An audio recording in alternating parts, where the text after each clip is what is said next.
একটু কষ্ট করে উঠুন, এটা পান করলে কিছুটা স্বস্তি বোধ হবে। শাহরিয়ার দুই হাত উঁচিয়ে মেলে ধরে অসহায় কণ্ঠে বলল। একটু হেল্প করো টেনে ওঠাতে। জ্যোতি ফিক করে হেসে ফেলল। গ্লাসটা টেবিলে রেখে দুই হাতে শাহরিয়ারের দুই হাত ধরে গায়ের জোরে টানতে লাগলো, কিন্তু এক চুল পরিমাণ নড়চড় হলো না শাহরিয়ারের বিশাল দেহে। টানতে টানতে কাহিল হয়ে জ্যোতি থেমে হাঁপাতে লাগলো। হাঁপাতে হাঁপাতে বলল। আল্লাহ, কি ভারী আপনার শরীর, এক চিমটি নাড়াতে পারিনি। শাহরিয়ার হো হো করে উচ্চ শব্দে হেসে ফেলল জ্যোতিকে এভাবে হাঁপাতে দেখে। একটু আগের অবসন্ন ভাব উবে গিয়ে ভীষণ কৌতুক বোধ করল। চট করে ডান হাতের কনুইতে ভর দিয়ে নিজেকে হালকা উঠালো। চোখে মুখে দুষ্টুমির ভাব ফুটিয়ে তুলে বলল। তুমি তো দেখছি একটা ফার্মের মুরগি। জ্যোতি কটমট করে তাকালো অসভ্য লোকটার দিকে। চোখ দিয়ে যেন ভস্ম করে দিতে পারলে খুশি হতো। জ্যোতির রাগী মুখ দেখে শাহরিয়ারের মাথায় শয়তানি বুদ্ধি হুটুপুটি খেতে লাগলো। জ্যোতি শাহরিয়ারের মুখ দেখে কিছু একটা আন্দাজ করে ফেলল মুহূর্তেই। শাহরিয়ার কিছু একটা বলার উপক্রম হতে জ্যোতি হড়বড় করে বলল। এই চুপ, একদম চুপ। যখনই মুখ খোলে আজে বাজে কথা বলে, অসভ্য লোক। শাহরিয়ার আবার ফিক করে হেসে ফেলল, সোজা হয়ে বসে বলল। আচ্ছা কিছু বলবো না, দাও শরবতটাই খাই। জ্যোতি শরবতের গ্লাস এগিয়ে দিয়ে আর চোখে তাকালো শাহরিয়ারের পানে। শাহরিয়ার এক নিঃশ্বাসে পুরো গ্লাস সাবার করে ঠকঠক করে গ্লাসটা রাখলো বেডের পাশে টেবিলে। জ্যোতি বিড়বিড় করল। পানি খাওয়ার আদবও ঠিকঠাক পালন করে না, আল্লাহ ধৈর্য দাও। শাহরিয়ার শুনতে পেয়ে সরু চোখে তাকালো তার দিকে। কতক্ষণ একই ভঙ্গিতে চেয়ে থেকে বলল। বিছানায় উঠে বসো। জ্যোতি ভ্রুকুটি করে বলল। কেন? জ্যোতি চুপচাপ আদেশ পালন করল। শাহরিয়ার দুম করে জ্যোতির কোলে মাথা রেখে শুয়ে পড়ল। জ্যোতি বাধা দিতে গিয়েও দিল না মানুষটার ক্লান্তির কথা চিন্তা করে। তুমি এত বেরসিক কেন বলো তো? বর কোলে মাথা রেখে শুয়ে আছে, কই তুমি একটু চুলে বিলি কেটে দিবে? তা না ভ্যাবলাকান্তের মতো কাট কাট হয়ে সিনার টান করে বসে আছো। এমন আনরোমান্টিক হলে চলে? শাহরিয়ার টিটকারি করে বলল, চোখ বুঝে রেখে। চোখ বুঝে আছে দেখেই দেখল না জ্যোতির অভিব্যক্তি। আসলে জ্যোতির সুরসুরি হচ্ছে ভীষণ, মুখ ফুটে বলতেও পারছে না মেয়েটা। শাহরিয়ার ব্যঙ্গাত্মক কথা শুনে জ্যোতি রোবটের মতো চুলে বিড়ি কেটে দিতে লাগলো। শাহরিয়ারের কপালে ভাঁজ পড়ল। এভাবে চুল টানছো কেন? বিলি কেটে দিতে বলেছি, তুমি তো দেখছি আমার চুলের সাথে যুদ্ধ শুরু করে দিয়েছো। কথা শেষ করে চোখ খুলে তাকালো বরাবর সামনে থাকা জ্যোতির কাঠ কাঠ মুখের দিকে। আশ্চর্য হয়ে বলল। আল্লাহ, মুখ এমন শক্ত করে আছো কেন? আমি আবার কি ভুল করে ফেললাম? জ্যোতি করুণ মুখে বলল। আমার আমার শ্বশুর লাগছে। শাহরিয়ারের কয়েক সেকেন্ড লাগলো বিষয়টা ধরতে। বিষয়টা বুঝে আসতেই আবার হাসা আরম্ভ করলো। হাসতে হাসতেই হতাশ হয়ে বলল। তুমি আসলেই মারাত্মক আনরোমান্টিক। বলেই একটা বালিশ জ্যোতির কোলে দিয়ে আবার শুয়ে পড়ো তার কোলে একই ভঙ্গিতে। এবার ঠিক আছে? জ্যোতি লজ্জা পেয়ে বলে। হুম। শাহরিয়ার ক্ষণে ক্ষণে হাসি পাচ্ছে, থামছে না কোনো মতে। এদিকে জ্যোতি রেগে কটমট করে তাকাচ্ছে লোকটার দিকে বারবার। আশ্চর্য, এত হাসছে কেন লোকটা? এত হাসির কি ঘটেছে? আমি মাহমুদকে বিয়ে করতে পারবো না আব্বু। অরোরা যেমন ঝড়ের বেগে রুমে ঢুকেছে ঠিক তেমনই ঝড়ের বেগে কথাটা বলে দম নিল সে। সোহাইল এবং ফিরোজা দুজনেই অবাক চোখে তাকালেন মেয়ের দিকে। এভাবে হঠাৎ উড়ে এসে বিস্ফোরকের মতো এই কথাটা বলার হেতু দুজনেই খুঁজে পাচ্ছেন না। ফারিয়া চোখ গরম করে কিছু একটা বলতে নিলে সোহাইল হাত উঁচিয়ে থামিয়ে দেয় তাকে। তারপর খুব শীতল কণ্ঠে প্রশ্ন করে।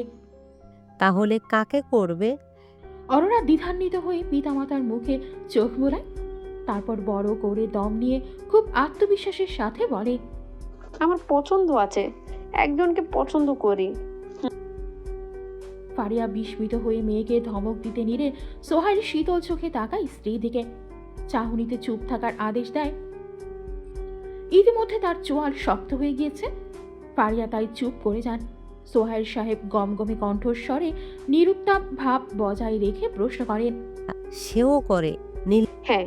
সোহাইল সাহেব কতক্ষণ স্থিরভাবে এক দৃষ্টিতে মেয়ের দিকে চেয়ে রইলেন। বাবার তীক্ষ্ণ দৃষ্টি সামনে অরোরার অনুভূত হতে লাগলো সে যেন পড়ে যাচ্ছে।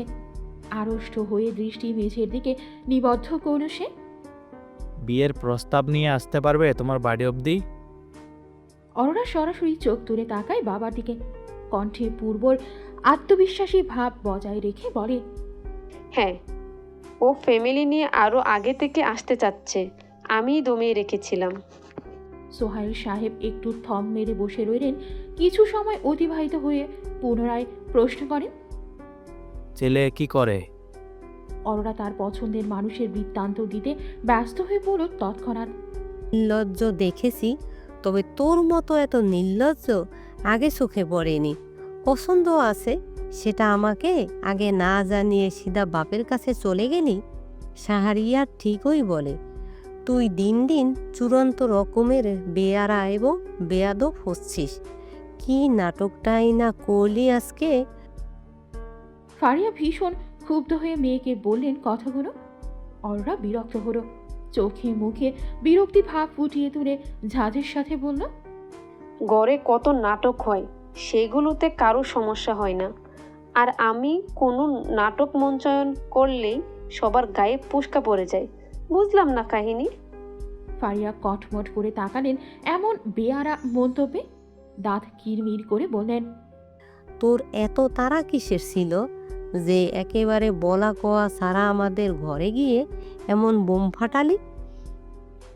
অরোরা সশব্দে নিঃশ্বাস ফেলে বলল, তাছাড়া আমার আর কি করার ছিল? দুজনে মিলে তো আমার গাড়ি তোমার বোনের ছেলেকে চাপিয়ে দিতে চাচ্ছিলে, যেমন হুট করে ভাইয়ার গাড়ি চাপিয়ে দিয়েছো। অথচ ভুলে গিয়েছো আমি কিন্তু ভাইয়া নই। ফারিয়ার মুখে কোনো কথা সরল না। ভিতরে তীব্র ক্ষোভে টকবক করে ফুটছেন তিনি। আসলে তোমাদের কথা বলতে শুনে ফেলেছিলাম আমি। আমার সাথে মাহমুদের বিয়ে নিয়ে কথাবার্তা বলছিলে, সেই থেকে 3 দিন ধরে ওয়েট করছি কখন আমার কাছে সিদ্ধান্ত জানাতে আসবে। ওমা, দুজনের একজনও আসলে না আমার মতামত জানার জন্য। বুঝতে পারছো কতটা স্ট্রেসের মধ্যে ছিলাম আমি। আমি শিওর হয়ে গিয়েছিলাম তোমরা নিজেরা নিজেদের পছন্দের আমার উপর চাপিয়ে দেবে। এই জন্যই আজকে নিজেই আগ বাড়িয়ে জানিয়ে দিয়েছি। ভালো করেছি না? ফারিয়ার রাগে দাঁতের দাঁত চেপে বললেন, আমি আজকেই তোর সাথে কথা বলতে যাচ্ছিলাম, এর আগেই তুই এমন অসভ্যতামি করে বসলি। অরোরা বিরক্ত চোখে তাকিয়ে বলল, হ্যাঁ, এখন আমি বলে ফেলেছি তাই তোমার মনে পড়ে গেছে আজকে আমার সাথে কথা বলতে আসার কথা তোমার, তাই না? 3 দিন ধরে যে আমি ওয়েট করলাম সেটা। ফারিয়া রেগে মেগে কিছু বলতে গেলে অরোরা ত্যক্ত বিরক্ত হয়ে বলল, আমার সাথে মেজাজ দেখাবে না প্লিজ। তোমার মেজাজ ভাইয়ার উপর গিয়ে দেখাও। ভাইয়া ছাড়া তোমার মেজাজ হ্যান্ডেল করার ধৈর্য কারো নেই। বলেই রেগে মেগে প্রায় উড়ে চলে গেল অরোরা সেখান থেকে। ফারিয়া বড় বড় শ্বাস নিয়ে নিজেকে শান্ত করার চেষ্টা করতে লাগলেন। এটা সত্যি তার চড়া মেজাজ নিয়ে ভীষণ কুখ্যাতি আছে। হুটহাট মেজাজ হারিয়ে ফেলার দুর্নাম নিজের বাপের বাড়িতেও আছে তার। এই জন্যই লোকজন এক প্রকার তাকে এড়িয়ে চলে। শাহরিয়ারটাও বোধ জেনেটিক্যালি এই বৈশিষ্ট্যই পেয়েছে। জ্যোতি শাওয়ার নিয়ে বের হয়ে দেখে শাহরিয়ার ছেলের সাথে খেয়েছে। ছেলেও খুশিতে কুটি কুটি হয়ে মারি বের করে হাসছে। জ্যোতির পরনে নেভি ব্লু রঙের ঠোলা কামিজ, একদম বেশ কয়েকটা মাহিরা কাস্টমাইজ করে জ্যোতির জন্য বানিয়ে এনেছে ট্রেডারের কাছ থেকে। একে তো গরম, তার উপর বাচ্চার মা, কাপড়টাও ভীষণ আরামদায়ক, পরে স্বস্তি আছে। জ্যোতি ভেজা চুলগুলো তোয়ালে দিয়ে উল্টে পাল্টে আলতো করে মুছতে লাগলো মনোযোগ দিয়ে। গোসল শেষের সতেজতা তখনও তার চোখে মুখে লেপটে আছে। চুল বেয়ে গড়িয়ে পড়ছে পানির স্বচ্ছ ফোঁটা, কিছু গাল ছুঁয়ে কিছু ঘাড় বেয়ে নেমে যাচ্ছে। হঠাৎ কিছু জলকণা ছিটকে এসে পড়ল শাহরিয়ারের মুখে। পানির ছিটায় চমকে উঠে শাহরিয়ার তাকালো উৎসের দিকে। ব্যাস, ওই তাকানো পর্যন্তই। চোখ আর ফেরানো হলো না তার। গাঢ় রঙের পোশাকটা জ্যোতির ত্বকের ওপর যেন ঝিলিক দিয়ে উঠছে বারে বারে। মুখ জুড়ে ভেজা পানির দীপ্তিকে তাকে অদ্ভুত সুন্দর লাগছে আজ।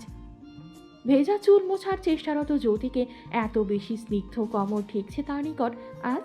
চোখের পলক পড়ে যাওয়া ভুলে গিয়ে শাহরিয়ার অপলক চেয়ে রইল জ্যোতির দিকে। চুল মুছতে মুছতে হঠাৎ আয়নায় প্রতিফলকে শাহরিয়ারের এমন অভিভূত দৃষ্টি ধরা পড়তেই জ্যোতি থমকে গেল। হাত থেমে গেল মুহূর্তেই। আড়ষ্ট বোধ করল প্রচণ্ডভাবে। পই করে ঘুরে অপ্রস্তুত অভিব্যক্তি নিয়ে শুধালো, আজব তো, এইভাবে কি দেখছেন ভ্যাবলাকান্তের মতো? চোখ ফেরান বলছি। শাহরিয়ার সম্বিত ফিরে পেয়ে নীলজ্জের মতো বলল, নিজের বউকে দেখছি। তোমার কি সমস্যা? প্রথমে হতভম্ব হলেও কথাটা ঠাহর করতে পেরে জ্যোতির কান দিয়ে ধোয়া বেরোতে লাগলো। লজ্জা চেপে কপট রাগের ভান করে বলল, মানে আপনি কি জানেন আপনি দিন দিন অসভ্য হচ্ছেন? শাহরিয়ার মুখে দুষ্ট ভাব ফুটিয়ে সরল কণ্ঠে বলল, বউয়ের সামনে অসভ্য হব না তো কার সামনে হব শুনি? 10টা না 5টা না, একটা মাত্র বউ আমার, সেটাও আবার সুন্দরী। অসভ্য না হয়ে উপায় আছে আমার? জ্যোতি কথার খেয়েই হারিয়ে ফেললেও কথা বোধগম্য হতেই রেগে মেগে কাছে থাকা একটা বালিশ শাহরিয়ারের দিকে ছুঁড়ে মেরে ফোঁস করতে করতে বলল, মনে হচ্ছে 10টা বউ না থাকায় অনেক আফসোস হচ্ছে। 10টা বউ রাখার অনেক শখ, তাই না? অকস্মাৎ আক্রমণে শাহরিয়ার প্রতিহত করার সময়টুকু বেরো না। বালিশের আঘাত থেকে বোকার মতো তাকালো বউয়ের দিকে।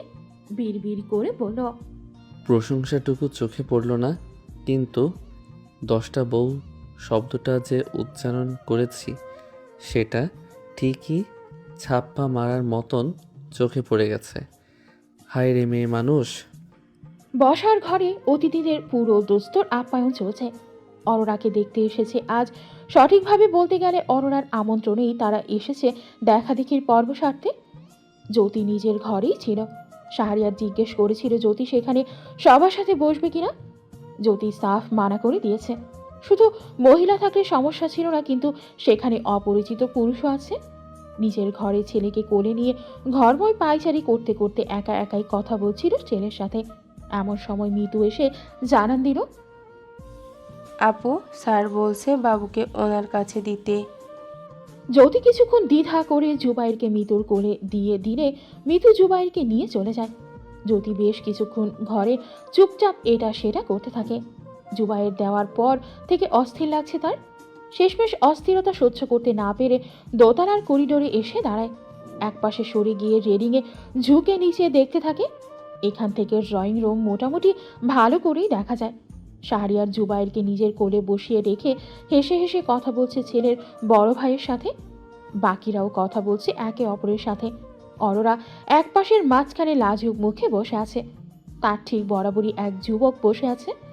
থেকে থেকে মুচকি হেসে অরোরার মুখে তাকাচ্ছে। অরোরাও একই কাজ করছে। দুজনের চোখাচোখি হলে দুজনেই লজ্জা পেয়ে দৃষ্টি নামিয়ে নিচ্ছে। যদি ওপর থেকে সব কিছুই দেখছে, কিন্তু কিছু একটা খুব খচখচ করছে তার মনে। কিছু একটা বেঠিক লাগছে তার। ছেলেটাকে জ্যোতি কি আগে কোথাও একটা দেখেছে? চেনা চেনা ঠেকছে কেন? মুখটা দেখে কি যেন মনে করি করে মনে আসছে না। কে ছেলেটা? ছেলের নাম রবিন। রবিনের ফ্যামিলি থেকে তার বাবা মা, বিবাহিত বড় ভাই ও তার স্ত্রী, সন্তান, ছোট বোন এসেছে অরোরাকে দেখতে। শাহরিয়ার মুখে একটা হাসি লটকে রেখেছে সেই কখন থেকে। কোলে জুবাইয়ের নড়াচড়া করছে। ছেলেটাকে একদণ্ড বসিয়ে রাখা যায় না। সবসময় করে হেঁটে বাড়ানো লাগে।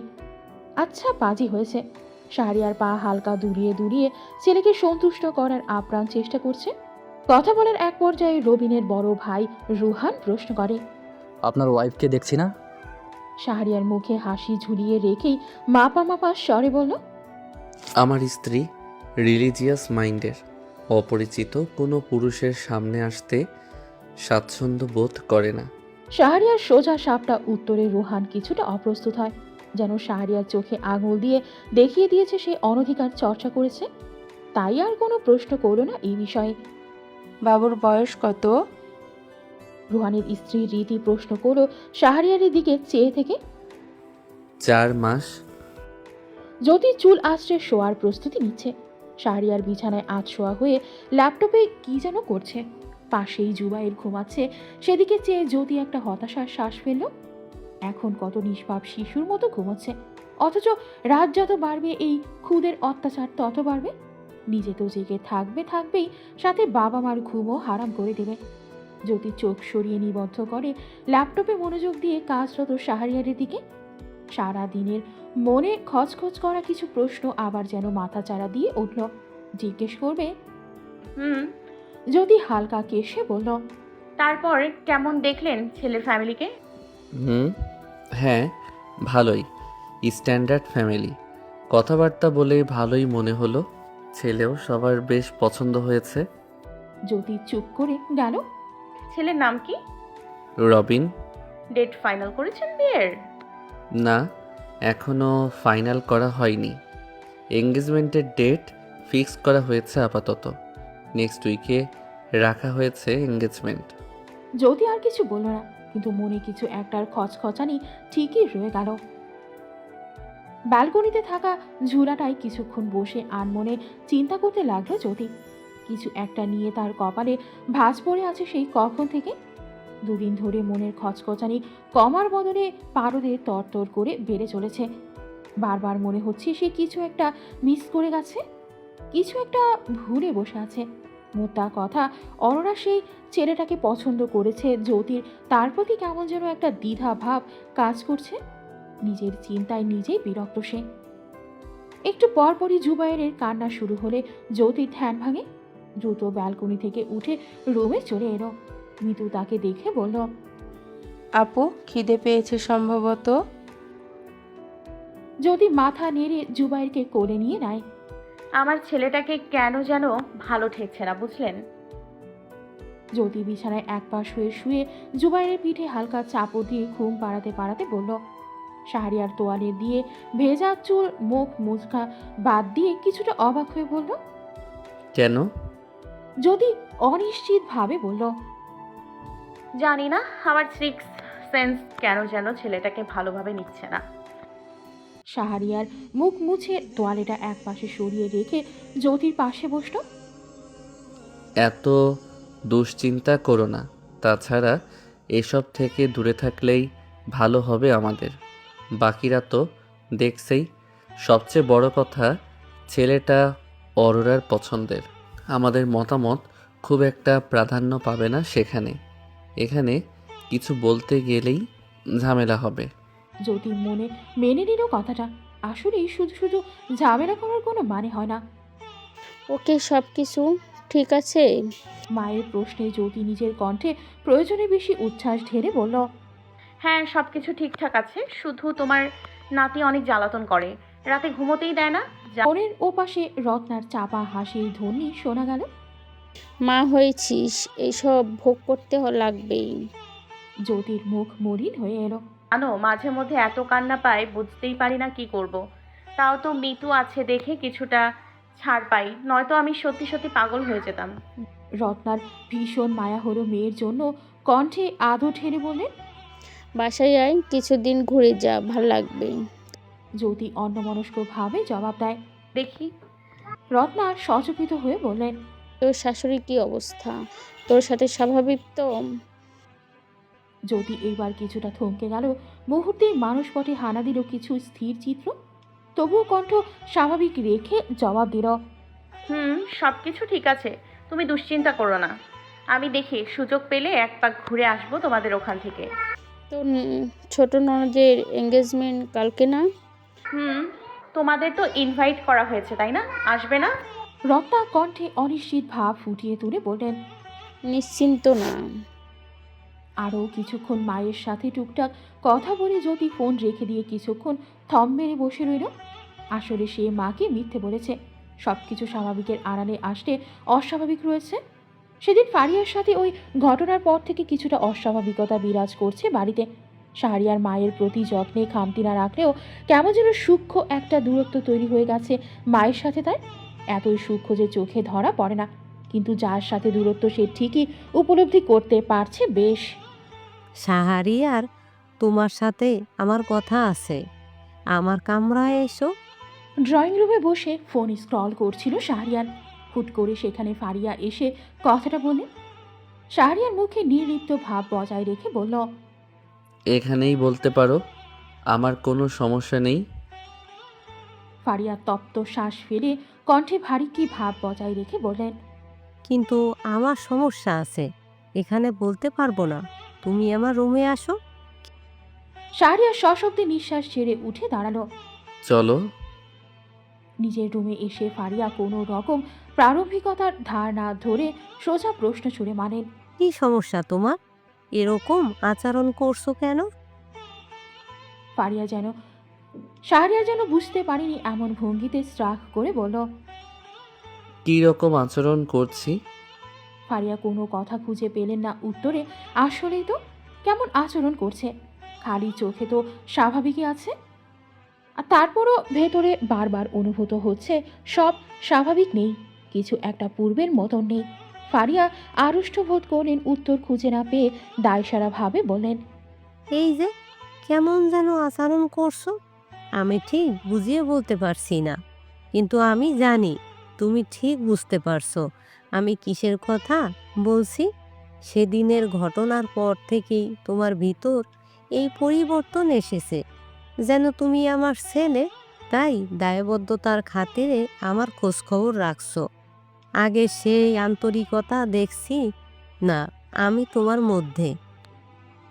শাহরিয়ার নিজের ঠোঁট কামড়ে ধরে কিছু চিন্তা করতে করতে মায়ের দিকে তাকিয়ে রইল, তারপর বলল। ফারিয়া ভীষণ অসহায় বোধ করেন। শাহরিয়ার যে ইচ্ছাকৃতভাবে না বোঝার ভান ধরেছে এটা তিনি বেশ বুঝতে পারছেন, এই জন্য আরও বেশি বিব্রত বোধ করছেন তিনি। শাহরিয়ার কিছুক্ষণ অপেক্ষা করেও উত্তর না পেয়ে পুনরায় প্রশ্ন করল। বলো, কোন দিনের কথা? শাহরিয়া তবুও চুপ করে রইল। আমি বলছি কেমন, যেদিন ছেলের সামনে ছেলের বউকে চর মেরেছ সেদিনের কথা, তাই না? ফারিয়া কি বলবেন ভেবে পেলেন না, কেমন এক সময় চোখে ছেলের দিকে চেয়ে রইলেন। মানসিক দহন তার সহ্য হচ্ছে না, আর শাহরিয়ার যেন কিছুই হয়নি এমন ভঙ্গিতে সোফায় গা ছেড়ে বসল। মায়ের দিকে তাকিয়ে বলল, আহা, দাঁড়িয়ে আছো কেন? তুমিও বসে পড়ো। দাঁড়িয়ে কতক্ষণ কথা বলবে? ফারিয়া ধীরে ধীরে বিছানা বসে পড়লেন। শাহরিয়ার নিজেও কিছু বলছে না, ফারিয়াও কথা খুঁজে পাচ্ছে না। অদ্ভুত পীড়াদায়ক এক নীরবতা। শেষমেশ ফারিয়া মুখ খুললেন। তুমি সব কিছু স্বাভাবিক করো, আমার এসব ভালো লাগছে না শাহরিয়ার। ফারিয়ার গলা শুনে মনে হলো তার গলার ব্যাং ঢুকেছে, কেমন ফ্যাসফেসে শোনা গেল কথাটা। শাহরিয়ার স্ট্রাক করে বলল, সব তো স্বাভাবিকই আছে, আর কত স্বাভাবিক চাও তুমি? ফারিয়া সরাসরি তাকালেন ছেলের চোখের দিকে, চোয়াল শক্ত করে বললেন, কালকে তোমার বোনের এনগেজমেন্ট, আমি চাচ্ছি না আমাদের মধ্যে আর কোনো ভুল বোঝাবুঝি থাকুক, তাই আজকেই সবটা ক্লিয়ার করা উচিত। শাহরিয়ার এবার একটু ঝুঁকে বসল, যেন এতক্ষণে আসল কথা পেরেছেন ফারিয়া। এক্স্যাক্টলি, আমি তো এটাই চাইছিলাম, যাতে কোনো ভুল বোঝাবুঝি না থাকে, কিন্তু তুমি তো সেটা চাইলে না, ইচ্ছাকৃতভাবে জল ঘোলা করলে। আমার কি দোষ? ফারিয়া কিছু বুঝতে না পেরে ফ্যাল করে চেয়ে রইলেন ছেলের দিকে, যেন কোনো কথাই তার বোধগম্য হচ্ছে না। শাহরিয়ার বুঝিয়ে দেওয়ার ভঙ্গিতে বলল, তুমি ভুল করেছিলে মা, ভুল করলে নিজে থেকে সরি বলতে হয়, এটাই নিয়ম। সেখানে আমি তোমায় বারবার বললাম সরি বলতে, অথচ তুমি নিজের ভুলটুকুকে ভুল বলে জ্ঞানই করলে না। ভুল অস্বীকার করলে কি সেটা আর ভুল থাকে না, সঠিক হয়ে যায় মা? ফারিয়া কিছুক্ষণ চুপ করে থাকার পর বললেন, তো এখন কি করতে হবে বলো আমাকে? মাপ চাইব ওর পায়ে ধরে? শাহরিয়ার হতাশ হলো, ভীষণ হতাশ। কণ্ঠে সেটা একটুও রাগঢাক করার প্রচেষ্টা না করেই হতাশার সুরে বললেন, মা, আমি তোমাকে কিভাবে বোঝালে তুমি বুঝবে বলো তো? পায়ে ধরে ক্ষমা চাওয়ার প্রশ্ন আসছে কেন?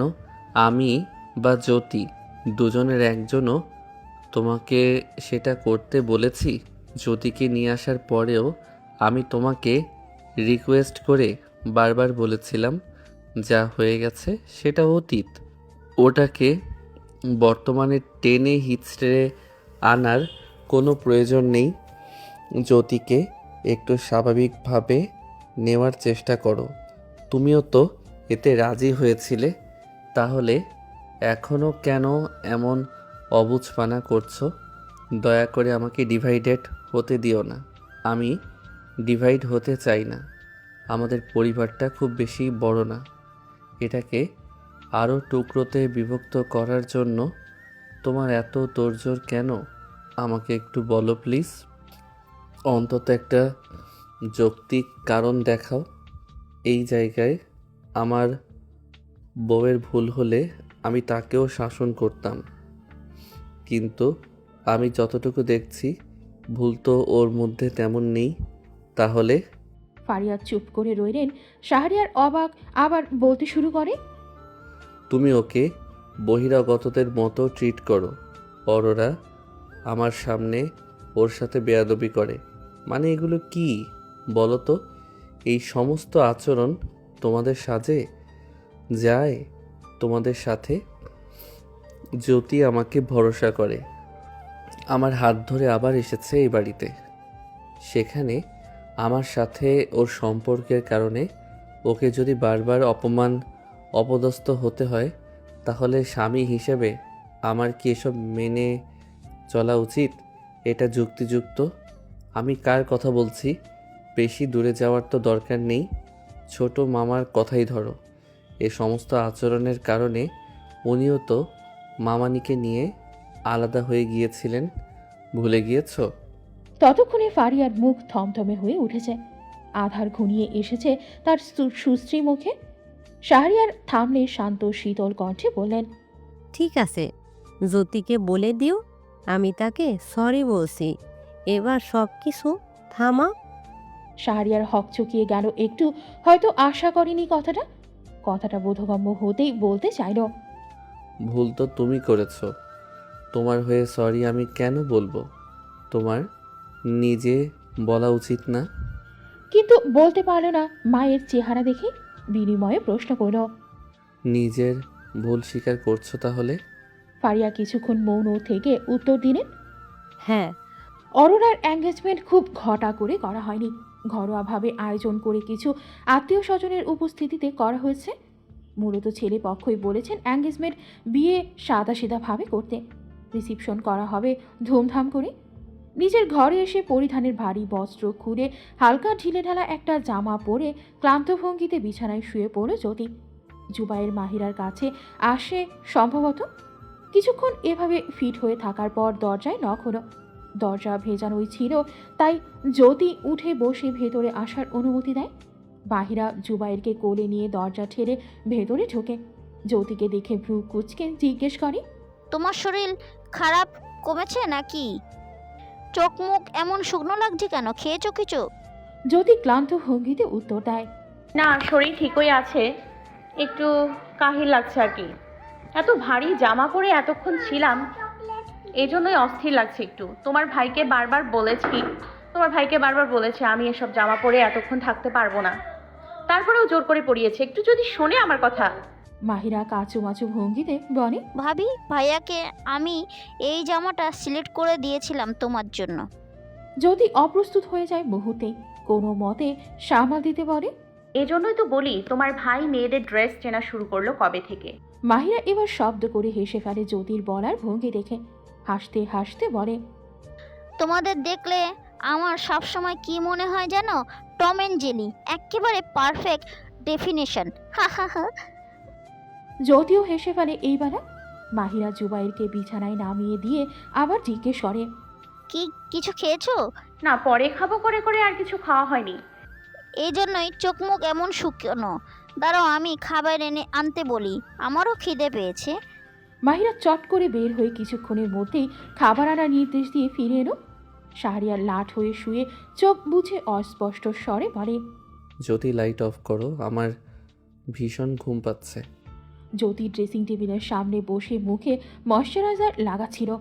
শাহরিয়ারের অস্পষ্ট কথা শুনে ঘুরে তাকিয়ে এক ভ্রু সামান্য উঁচিয়ে বলল,